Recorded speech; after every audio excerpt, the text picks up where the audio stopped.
You're watching Griffon Sports Insider, presented by Spine and Sport Physical Therapy. Now, here are your hosts, Brett Esely and Ryan Menley. Hello and welcome. Spring is almost sprung. Baseball and softball season begins this week. Isn't that unbelievable? February already. Well, we'll talk Diamonds in a bit, but we begin with basketball. The Griffons with just one game this week, but doesn't make it easier. They have to travel to Washburn on Wednesday. Yeah, the Griffon men needing a win, 8-12 overall, 4-8 in the MIAA. That's after dropping a pair last week. Let's take a look back. Wednesday night looking like Animal House in the field house. Griffon's taking on the Gorillas of Pitt State, doing it without Adarius Fulton, out after suffering a concussion last Saturday's win at Lincoln. This game not pretty, but gritty. First half, Cedric Clinkscales, three-point play the hard way, 15 points, 8 rebounds for the big fella. Western shot just 25% in the first half, but still go to halftime with a 27-23 lead. Second half, we go back and forth. Pitt forcing the turnover, up ahead to Courtney Ingram. Gorillas up 2 with 6 minutes to play. A few minutes later, Western answers. DZ Markalovic misses the three. Clinkscale gets the board. Back out to Reed Mells. Mells won't miss. Western up 53-52 with 2:30 remaining. Trying to hold on. Other end, though, Pitt's Caleb Porter airballs the three, but the Gorillas get the offensive board. Work it out. Back around to Porter again. He won't miss again. Pitt reclaims the lead. Western had its chances down the stretch, down one with under 30 seconds to play. They go to Clinkscales in the post. He's instantly attacked, triple team, ball goes loose, goes all the way to the other end. Pitt recovers the fumble. Still, though, the Griffs with one more shot, 2 seconds left, still down one, have to go the length of the floor. Markalovic gets a look, but it's short. That's the ball game. Griffins drop a heartbreaker, 57-56 the final. Western shot just 32% from the field. Saturday matinee in the fieldhouse. High fives, fist pounds. Griffins trying to take down Northeastern State. The Riverhawks blew a 20-point lead and lost to Northwest 2 nights before. They were a little angry. Griffs up 8 early, but Northeastern uncorks a 15-0 run, takes a 31-23 lead to halftime. Second half, they continue the assault. The charge led by point guard Brighton Hobbs. This guy was unbelievable Saturday. 32 points on 10 of 17 shooting. Even Max is impressed, and it's kind of hard to do. Griffs down as many as 20 in the second half. Got a good performance from Cedric Clinkscales. He had a team-high 13 points, but not nearly enough. Hobbs and Northeastern roll to a 73-61 victory. This is not a big man's game. It's a guard's game, and it is at every level, regardless of what anyone says. Oh, there's been great centers, and we all know the Kareems and things like that, but very few. Most of the times this game is dominated by guards, and this game was dominated by a guard. He got it going for him. I mean, he was doing everything, hitting threes, driving. I mean, it's tough when there's a point guard that's penetrating through our zone, but something we got to work on if we want to make it into the tournament. It was pretty good, but we didn't have no energy. We started pretty good, but after that, the energy just started falling down, and then they ran on the run, and we couldn't catch them back. And like, I don't know what was wrong with us. I mean, we got to get some energy in there. Joining us now, head coach Tom Smith. Heartbreak Wednesday, buzzsaw Saturday. The common denominator in both, no Adarius Fulton. What's the latest on him? You know, I think more than anything else, we miss his leadership. I think, you know, even especially after Saturday, I think he, you know, he had some words about, you know, the team and how we did. I think it's the first time in really the last 2 years that we just absolutely died on the floor in terms of energy. We just had no energy. An injured Adarius Fulton addressed the team. It is called Griffon Sports Insider for a reason. Give me an inside story there. You know, I think he just was in terms of you know, you guys look like you just showed up and, you know, you just went out there. You didn't look like you were out there to win. You didn't look like you cared. You didn't, you know, that type of thing. You know, that's probably some of the leadership that we're losing right now. And you know, we're not going to get it back for Wednesday's game at Washburn. So hopefully with this little lull in the schedule with our double bye coming up here, it gives time for him to get healed and get back into practice and get his conditioning back more than anything else. We mentioned Washburn. We're going to see them twice in a week, and they're one of the teams in our pod, one of the teams we're going to have to play twice, and they're good. They're 14-4. They play very well at Lee Arena. And they've got a lot of players back from last year's team, picked to win the league this year. What are we going to see from the Ichabods? You know, I think we're going to see a team that you know, has certainly been beatable. I mean, Truman went in and beat them earlier, you know, at Washburn when they apparently didn't shoot the ball very well. And of course, that's you know, all around the league. I think that's a common denominator in teams that do get beat is when they just cannot shoot the ball very well. And the one thing you're seeing more than anything else, and you're going to see out of Washburn is zones. You know, and it's not just because we've all of a sudden done this, but you see more and more zones out of people than I've ever seen in the MIAA in past, and I think we'll see a little bit of zone too. Will McNeil, you know, obviously one of the better players in the league. If he gets it going, you really have some problems, and hopefully we can, with the zone, you can maybe take some people like that out of the game. Although we had a tough time with, you know, the guard from Northeastern getting him out of the game. Well, and you'll see Bob Chipman for twice. For the 50, geez, I don't know, almost 60th time, 60-some games. Obviously, a lot of faces have changed in the MIAA. He has not. And, boy, there have been some good games with Washburn over the years. And what a lot of folks, you know, when they look at our rivalry games, obviously folks point to Northwest Missouri State, and rightfully so. But, you know, especially early on in your career, it was almost a bigger matchup back then, wasn't it? I think through 98, 99, you know, but up until then and after that, and even into 2003, where we ended up playing Washburn for the tournament championship down in Kansas City, I think our biggest rival would probably have been Washburn. Cool deal last Saturday. You were honored, you know, this is part of your retirement. You know, there's a guest of the game for every home game. But you had some officials come back, about 10 of them, 10 referees that basically came back to pay their respects to you. And you don't see that a whole lot. You just don't think that head coach-referee relationship is always there, but there's some nice things that they had to say about Coach Smith. You won't see that ever again. I don't think you'll ever see it again. And actually, Brett, you don't see it now. Well, you don't. And for that many of the referees to come back in a kind of a little tribute, you know, on one of my games, I think they were honored by it, and I was honored by them coming back. And I think this was your idea, which I appreciate very much. I know you, you know, got with Bill Tickham here in town, and then he kind of ringleaded. But I think they were really honored, and I was honored. It was a really wonderful thing. And you guys kind of showed up for a little post-game reception, and we do that. And there were some stories. There were some pretty good stories. Stories that can't be retold We're here. not going to. No, and certainly not the language is going to be. But and I think the one thing I said to all of them is that, you know, hopefully we were all good for the game. You know, and I think that's really, really important. And I told them the same thing, that they were good for the game. I thought we all kind of worked together. I don't have that feeling as I'm going out. You know, it's kind of sad, but I don't have the same feeling towards the referees. I think the empowerment with referees have gotten them to the point where they sometimes think that they're the focal point of the game, and they're not. They're part-time people showing up on Wednesdays and Saturdays, and the main people are the fans, the players, and the coaches. And I think you're seeing that change a little bit. I don't think you can get reprimanded for that. And I really don't care. Yeah, well, I love this show. One thing I potentially could get reprimanded You know for, what? but There's I one hope thing not. about on your way out, you know, you just don't worry about it quite as much. Well, it's Esely's Tantalizing Trio. None of us are going to get reprimanded for that, at least so far as you know. Today's soup is crab bisque. I know you like it. Yes. Very much so. I don't get that. Well, the Tantalizing Trio. You go into, here's the menu. Our trio today is. It's Applebee's. Crab bisque. Yeah, okay. All right. Crab bisque, absolutely. Coach Smith, your favorite Super Bowl commercial? Oh. That's just a gut-wrenching. There were good ones this year. There were good ones this year. Go I Daddy didn't even watch commercials. them. You know what? Go Daddy, I think is, yeah. But Most disgusting. Yeah, Best. most disgusting. Yes. Yeah. And a topic we just talked about. Favorite official? Probably Bill Tickham.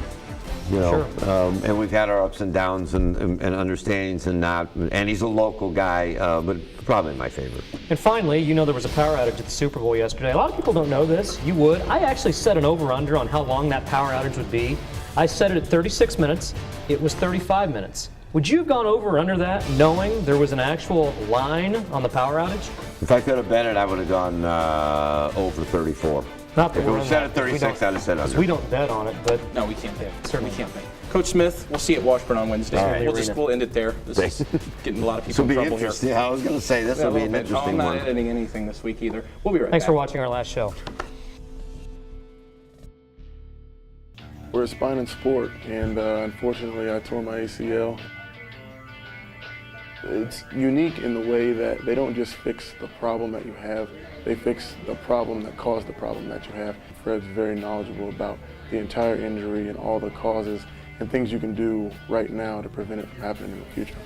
The SwimX is a very unique piece of equipment, and this is the only place in St. Joe that has one, and so that was specifically why I sought Spine and Sport out. And in there you can do pretty much everything you can't do on land because you don't have your full body weight. So you're allowed to jump, you're allowed to run, you're allowed to do presses and kick your legs and do things to strengthen all your muscles that you wouldn't normally be able to do on land with all your body weight.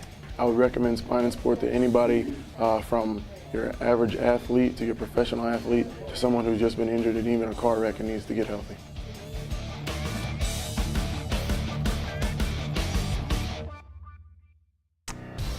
Welcome back to GSI. After a spectacular hot start, the Griffon women have hit an icy patch. They've lost 4 out of 5 during a rough stretch of the MIAA scheduling slate. No easier this week either. They go to first place Washburn. Before we look ahead to Topeka, let's flash back to last week, a 1-1 week for the Griffons. Wednesday, Griffon women trying to snap a 3-game slide. Pittsburgh State, the opponent, not known as a slump buster. The Lady Gorillas, an Elite 8 team from a year ago. Lizzie Geronimus, one of those reasons why. 21 points, 10 rebounds on the night. Gives her team a 7-point lead midway through the second half. Griff's having to play catch-up all night, but they just keep chipping away. Jaquita Deaver weaving her way through the lane. Tough angle. She had 14 points. Western within 4. Later, Lanisha Lawrence inside to Brittany Griswold, who draws the and one. Her teammates love it.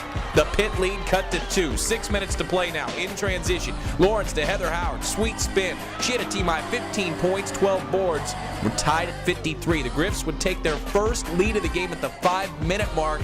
Then they extended. Bear Bell, she had 11. Griffs by 3. Other end, Western bearing down on defense. Howard, one of her 5 blocks on the night.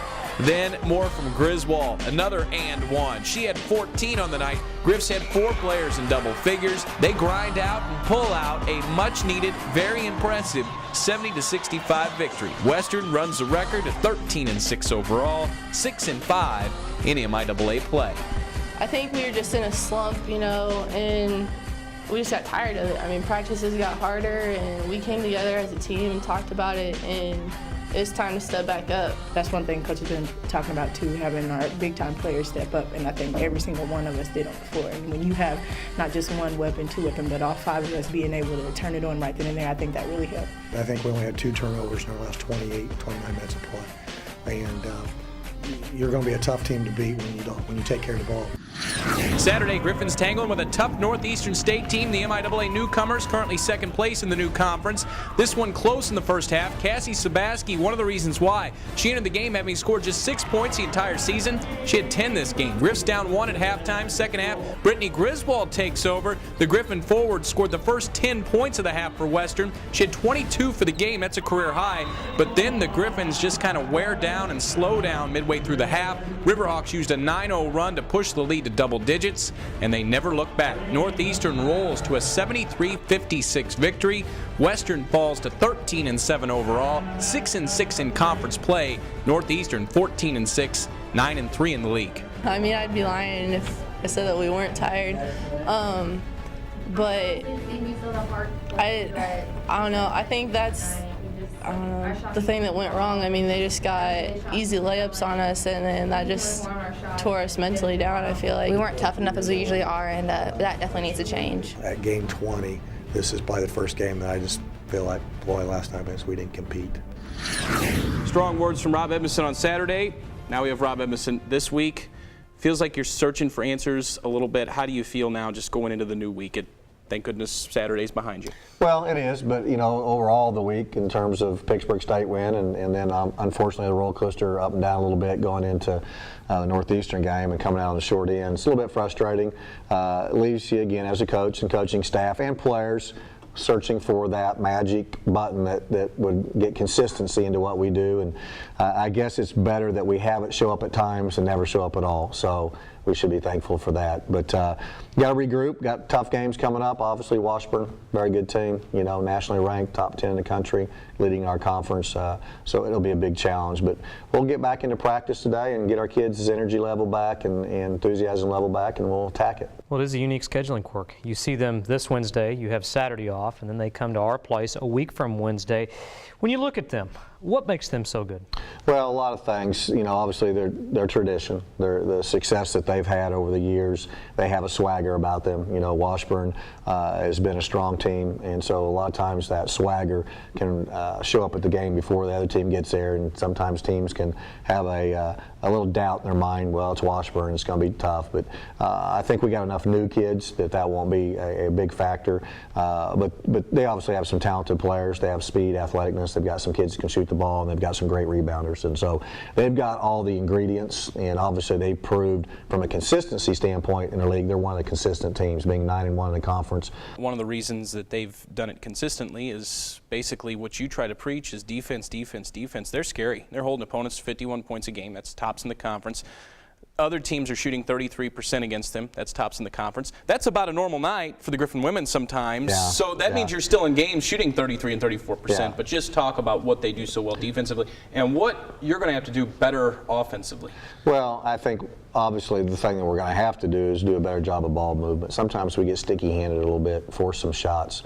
But we're going to have to find a way to move the ball and get people some better looks. We may have to do a little more set plays, setting more screens, try to get people open a little bit. They're quick. They have some athleticness too. So the dribble drive at sometimes against other quick athletic teams, depending on how they guard us. You know, the other night we played a team that went to a sag and they just stood in the lane. Washburn probably won't do that. Strange enough as that is, this offense we run is better if people come out and try to pressure you and try to guard you hard. So if they stayed true to form with what their philosophy is which to get out and deny every pass and guard hard and put ball pressure, it'll actually allow us to have more success.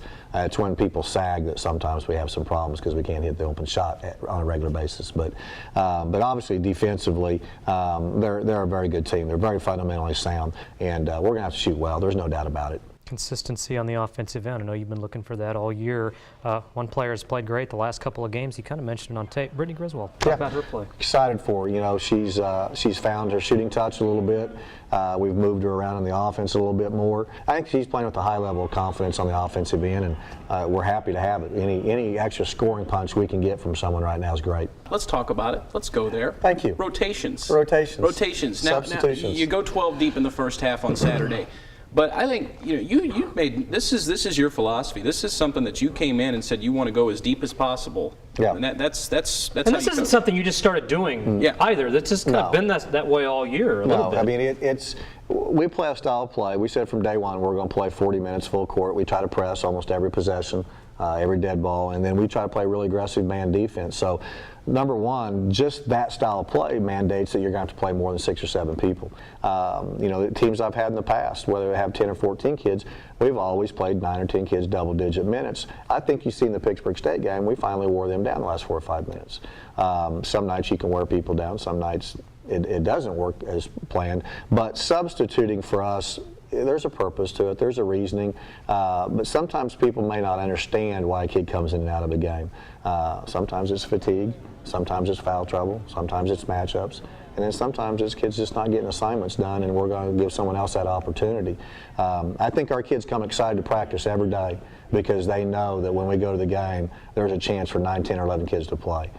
I want to ask you about the conference overall. Did you underestimate the grind of this conference a little bit? And the only reason I asked that is because I did coming in. I thought this conference wasn't going to be as good on the women's side, and it turns out that maybe the top teams aren't as dominant. Washburn's 9-1, but then the middle of the pack teams are all better. It's an overall better quality of play. I mean, there's 12 teams in the conference right now with winning records. Two-game swing here at this point in the year can move you from third place in the conference to 12th place in the conference. And so that depth is there, which creates a grind because there's not a night that you go, okay, well, tonight, even if we don't play real well, we should be able to win comfortably. There are no comfortable games. I didn't underestimate that because I knew that going in. I mean, I know the league and knew the quality of the teams and the coaching. The separation that has surprised me a little bit has been at the top end. Sure. I thought there would be more separation at the top end, but this year there's not. Well, 1 month from tonight, conference tournament play begins. Wow. But one thing that begins here in 5 seconds, this is out of the box with Rob. You know what, I've been getting a lot of calls about this. In fact, the Academy wants to give it an award as well. Really? We'll let you know on that. We'll load you up in our jet and get out there. We'll get that jet. You know what, I'm happy though, with out of the box with Rob, we do away with the food questions. So. Well, not necessarily. No Pappy's questions? Well, we can do that, yes. just going to put that in every we need to week. get some burgers on the set here, don't we? Yeah. Just to taste test Eat some. and feed us. There was power outage at the Super Bowl. I know the NFL released a blanket statement. You knew they would. But you have the real reason the lights went out. Share that with us. Well, I was Beyonce overload. I think I would agree that's with probably that. what happened. All the plug-ins for the curling irons and all those different things that had to take place probably had a big thing to do with it. Yes. Of course. A lot of hair makeup. And Rob, finally, this is really out of the box. I'm curious to know what your answer is going to be on this. I just throw 3 sets of concert tickets down here. You've got the Beach Boys, you've got Crosby, Stills and Nash, or Carly Rae Jepsen. Which set of concert tickets are you taking? Def Leppard, Eagles. Well, that wasn't a choice. You had to pick one of those No, I three. understand your question. Okay.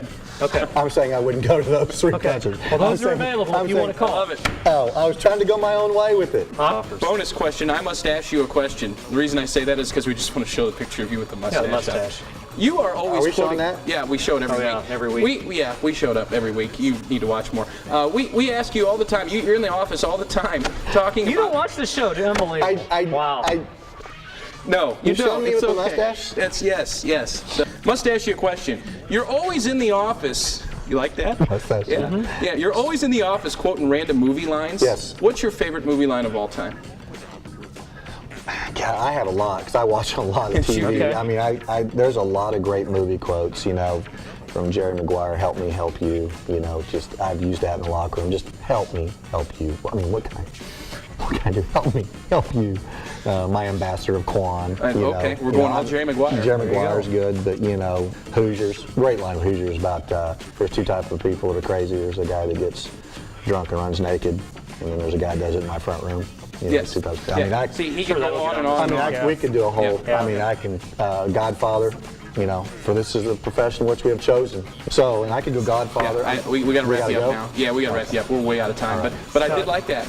We might just go back to that and spend a whole show just going with random Rob Edmonson movie lines. Yeah. That is Rob Edmonson. Let's See you. let's Thank see a you. good line on Thank you. Wednesday at Washburn. We'll be right back.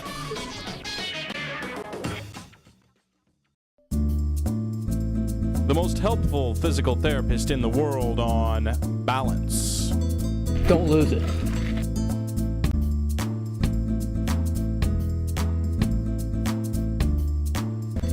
Stay healthy, my friends. The most helpful physical therapist in the world on rocker shoes. No.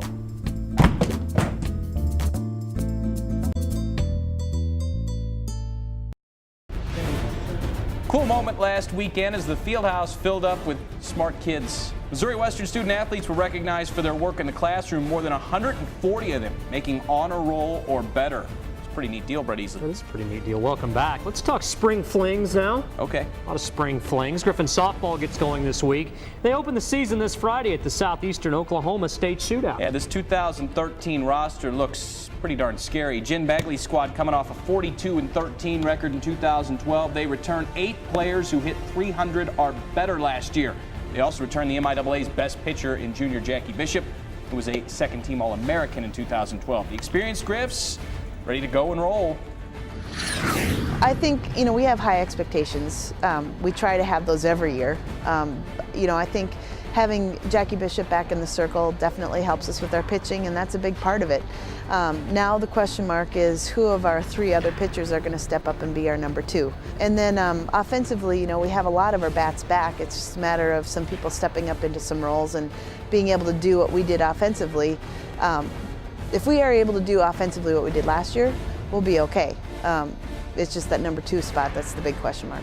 The Griffons are currently receiving votes in the national polls and are picked 3rd in the MIAA preseason poll. Again, the season opens this Friday in Durant, Oklahoma. Griffon baseball, meanwhile, gets rolling this Sunday down south in Russellville, Arkansas.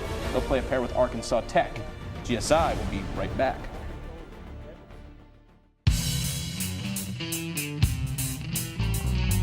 All right, we're here with Jared from the baseball team to talk about the rotator cuff for pitchers. We're going to do a little drill here that's specific for rotator cuff timing. So often we fall into strengthening the rotator cuff, which is needed, but just as important is how that rotator cuff goes through its sequence of timing to support the shoulder. The rotator cuff is 4 muscles that come in and supports that shoulder joint. What we've done is we put Jared into a position that mocks the delivery position of pitching. His arm's up here at the release point. His foot back here is pushing off. So we've got his big toe pushing off. That stretches that hip there. He's squeezing that glute muscle to activate his core, and then he's going to pull his left arm back. And as he holds that position, I'm going to come in here and we're going to challenge that rotator cuff. This is a little perturbation exercise where I'm constantly changing what position I'm in, and Jared is having to create resistance in timing, in a sequence, in order to keep that arm still. So as we look at injury prevention, especially for pitchers, to where we've got to protect not only the rotator cuff, but that medial collateral elbow, we got to prevent injuries in many ways. Strength is one of those, but timing is just as important. That's how we train like the pros at Spine and Sport.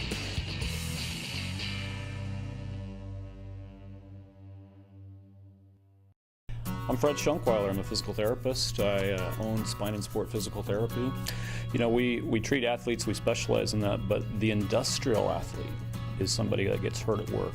I'm a police detective with the city of St. Joseph. I'm a welder. I had shoulder surgery. And ended up having to have back surgery. Professional athletes, they make a livelihood on the field. Well, an industrial athlete, they make their ends meet at work every day. And if you get injured at work, you want to get back to work as fast as you can so you don't miss a paycheck. And we specialize in that, and we have the resources and the facilities to help you get back to work faster. That's what the pool does. And the pool, I attribute the pool to a lot of the recovery and the speedy recovery to get me back to work quicker. You know, I need to be back at work. Therapy was wonderful, about 8 weeks straight of it, and I'm great. I'm back to work, 100%, no pain at all. It is different. They take a different approach to it, but they help, and it works because they care, and they work really hard to get you back. They did a great job. Spine and Sport Physical Therapy, your first choice, the right choice. And welcome back to GSI. Let's wrap things up with Super Bowl moment. Are we in New Orleans? Hey, really? Hey, Deontay, can you go see what's going on over there? We're trying to film a show here. Max, no. Really? Max, Deontay, wow. Deontay, go stop that, please. Hey, Max, what's going on, man? I'm trying to do a show here. You can't flick on and off light switch. You need it. Just a few more minutes, man. We don't want to be here long.